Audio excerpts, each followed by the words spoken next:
And Mind Crypto here. I hope we're all having a wonderful day. And have I got something for you today just to keep you focused?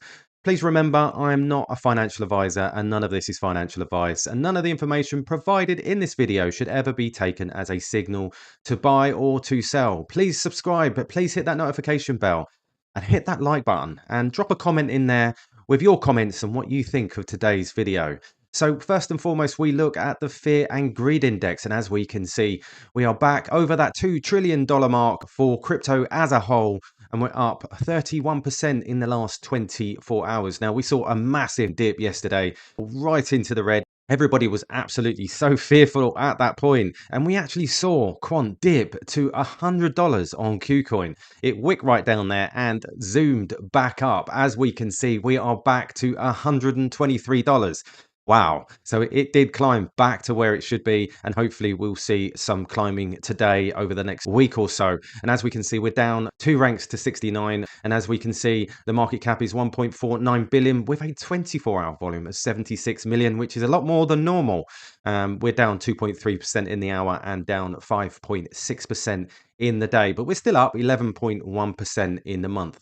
So we also go over to this tweet. Now, I keep spotting these, and it's this wallet again. This private wallet has just received another transaction of 1,601 quant, another 200 grand from CB to this private wallet. So the wallet's seen 2 million worth of quant in the last 7 days. Now, if that doesn't tell you something, I don't know what will. So the total wallet size now is $3.4 million. Total quant stored is 27,157 quant. Remember, this has no outflows, only holds quant. So this is quite exciting. As we can see in Arkham Intelligence, this has been accumulating from a week ago at a hiatus of a couple of years, and then bang, we're seeing all these transactions pop in. It is absolutely huge. So that should be an eye-opener. This could be license lockups. We're seeing lots of wallets. What I might do is go through the wallets again at some point to show you all these massive wallets. This isn't actually the biggest wallet. There are 3 others that are at currently $4 million.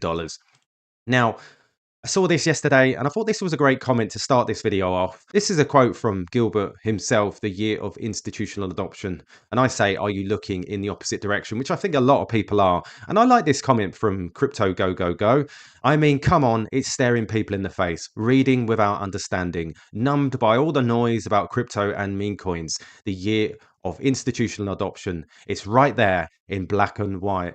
Now, what does he mean? It's staring you in the face. Now, this is quite important. So we've talked about RLN. So phase 4, Project Rosalind, cross-border payments, UK and US 2024. Now, this is all kicking off. Now, we know a little bit about the RLN, the regulated liability network, and we see this from Miles Bron. The RLN is set to become the payment rail infrastructure in the UK. All forms of money will be interoperable. For example, CHAPS, wholesale, resale, CBDC, and commercial digital currencies. Quant will be providing interoperability for the RLN payment. Now, if you've done your research, you will be aware of all the stuff that's going on around Citi, and obviously Gilbert sharing a stage with Citi as well. And we can also see this from Nava Confi. Quant will connect the organizations below through regulated liability network: Citi, Settle, AWS, Swift, Bank of America, Goldman Sachs, BNY Mellon, Wells Fargo, Microsoft, PayPal, Barclays, MasterCard, HSBC, US Fed, Bank of England. Now, that is a massive list, and he's obviously put a link down in there which you can go and have a look at if you're on X. But these are really, really important. And it's actually thought that this could go live this year. So things are looking very, very hot. And not just that, we also see this with regards to Gilbert Verdin's talk here. The future of DLT around smart contracts, security and privacy enhances the infrastructure to a level that we've not seen before. To connect legacy RTGS systems to DLT seamlessly, you need Overledger. So let's have a quick listen to this. A bit more with the wholesale side. I mean, Gilbert, you've been working with distributed ledger technology for a long time. Thinking about wholesale CBDC, I mean, some academics even years ago would say, our wholesale money is already digital. It's already a CBDC. We don't need anything else. Do you see many countries around the world truly looking at very new levels of distributed ledger technology with slightly different consensus algorithms versus a central database for the wholesale point? Because certainly conversations we had in this country and in other countries have very much pointed to centralized databases that have nothing to do with DLT. What's your perspective on that, and then the interoperability aspects as well? I mean, what we're seeing is that there is a need for a DLT with a lot of these implementations. Obviously, you can do it without, with an RTGS system, with the database, with the settlement system. But the features of DLT around smart contracts, security and privacy, enhance the infrastructure to a level that you couldn't before. So what we're seeing is a lot of implementations of interbank networks that are private permissioned.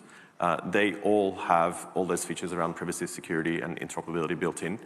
Interconnectivity is brought by all the participants, so you're not forcing everyone to use the one technology or the one platform, but you're enhancing the whole level of security for the infrastructure by using DLT.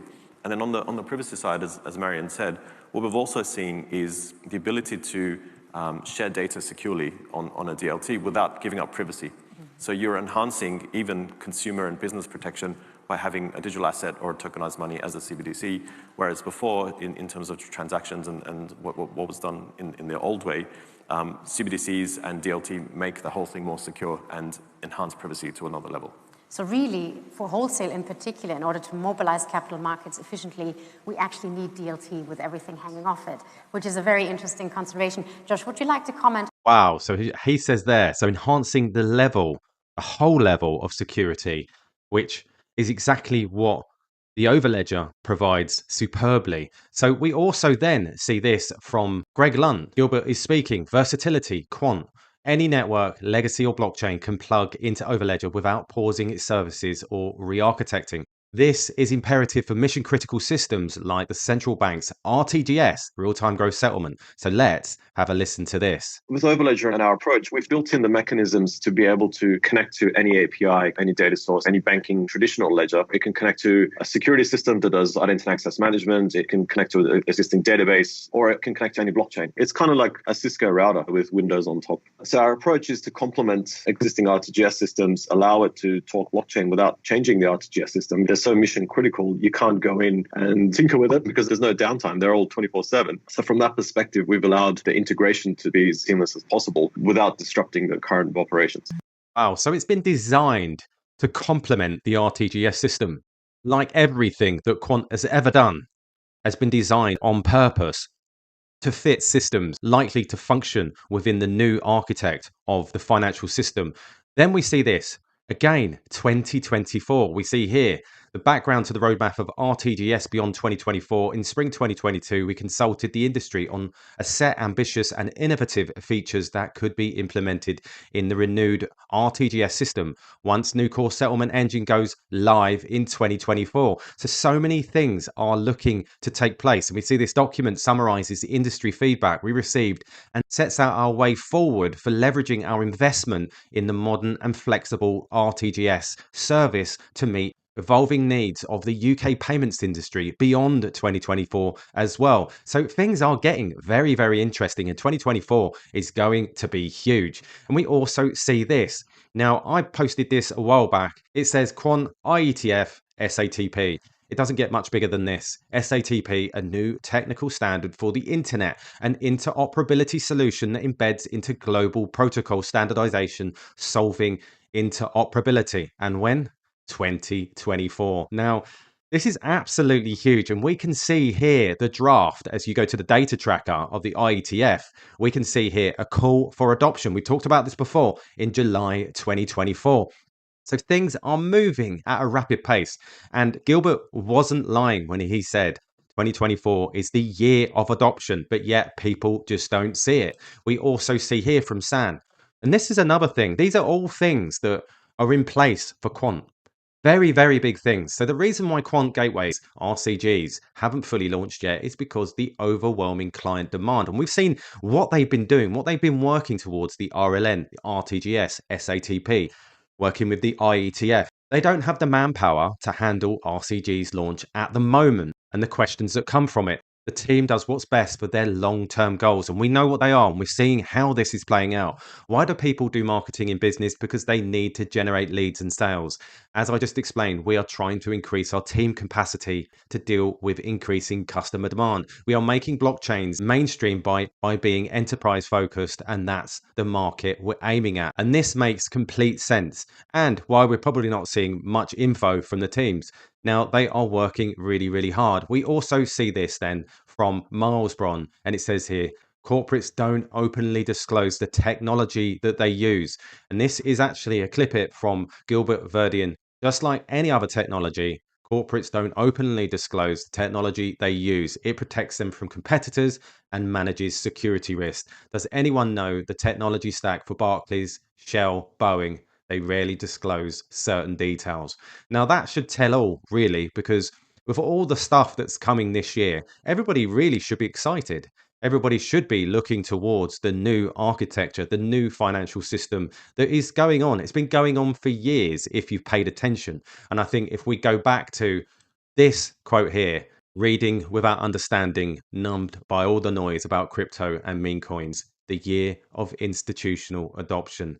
It's right there in black and white. There you go, guys. Remember, none of this is financial advice. I'm not a financial advisor. Please hit that like button, drop a comment in there. You'll be doing me a massive favor. I'll catch you later. All the best.